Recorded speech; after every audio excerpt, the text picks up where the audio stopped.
and welcome to week 2 of the GoParks challenge.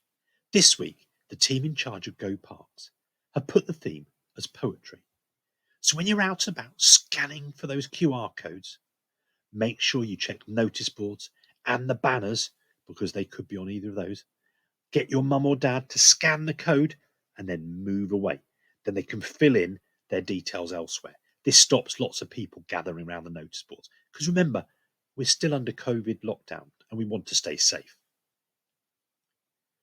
When you're in the park, you've had a good run round, you played football, you've had a really good time. I also want you to try and gather some ideas to help you with your poem. Now, you might want to take a notebook to write them down, or you might ask your mum or dad to borrow their phone so you can take some pictures or video footage of things that you can see. So when you're home, you'll be able to use them later.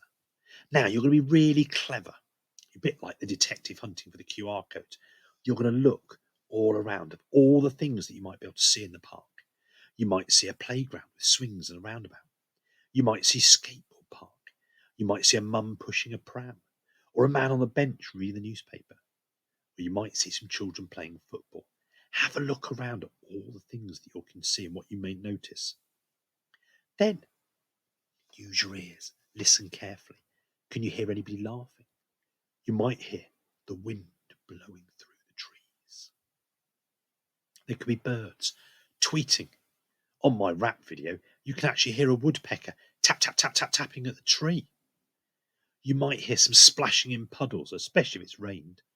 Or you might hear, especially if you go to Longford Park, the river bubbling and flowing because it's so full up with water.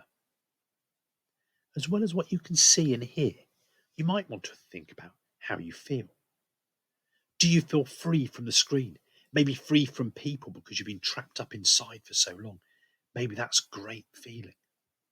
Maybe feel peaceful because it's calm and quiet and you can't hear the busyness, you can't hear things on your computer. Maybe feel happy and joyful to be out in the fresh air. So these are really good things to think about that maybe you can sneak into your poem. Now, to help year 1 and 2, I've come up with some poem ideas that you might want to try. The first one is a list poem. So I listed down all the things I did while I was in Abbey Fields.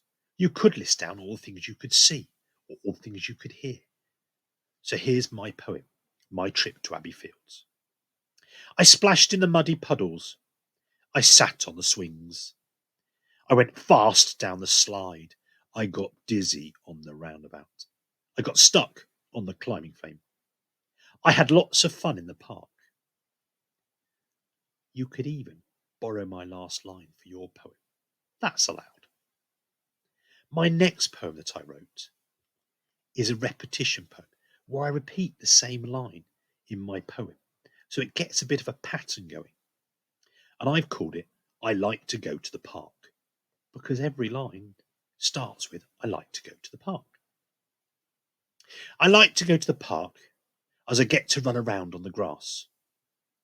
I like to go to the park and play on the swings. I like to go to the park to feed the swans on the lake. I like to go to the park to jump in muddy puddles. When can I go again?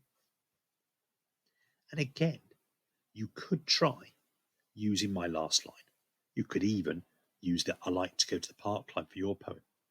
So that's another idea. Now, the next 2 poems are a little different. You still have your ideas that you gather in the park, but you've got to carefully select them to put them together in a very sneaky way. Now, the first one is called a concrete poem, because just like concrete, the words get poured into mold and fill the shape. Now, I didn't write these 2. I was too busy doing my rap.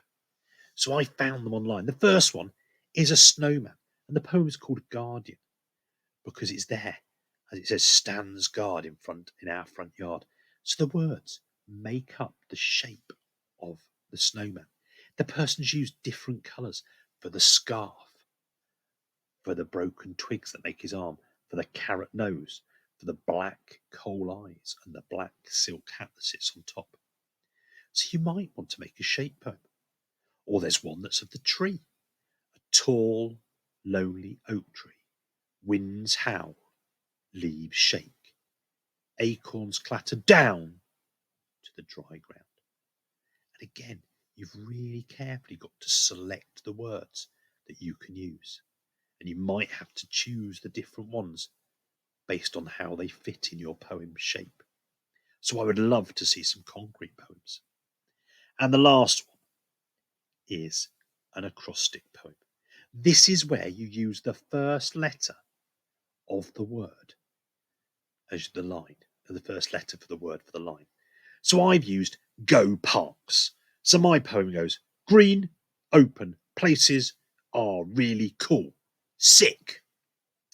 Now, this one, Mrs. Llama would say, sometimes you get so caught up with trying to find the right word to start the your poem doesn't always work as well. So you have to be really careful about thinking about lots of different words. You might want to go online and use a dictionary to find different words so that you can make sure your poem fits the one. It would be amazing that if your acrostic poem had Holbrook Park, if that was the park you went for, or Longford Park, or Edgewick Park, or Covington Road open space. You've got lots of choices there. Now, with any of those 4 poems, if you give it a go and send them in to me at school, you could win one of the GoParks Active Schools badges that I designed. I was only going to give one out for the whole of Key Stage 1, but I'm actually going to say I'm going to give one badge for my best poem in Year 1 and one for the best poem in Year 2. So good luck. Get writing. Get active.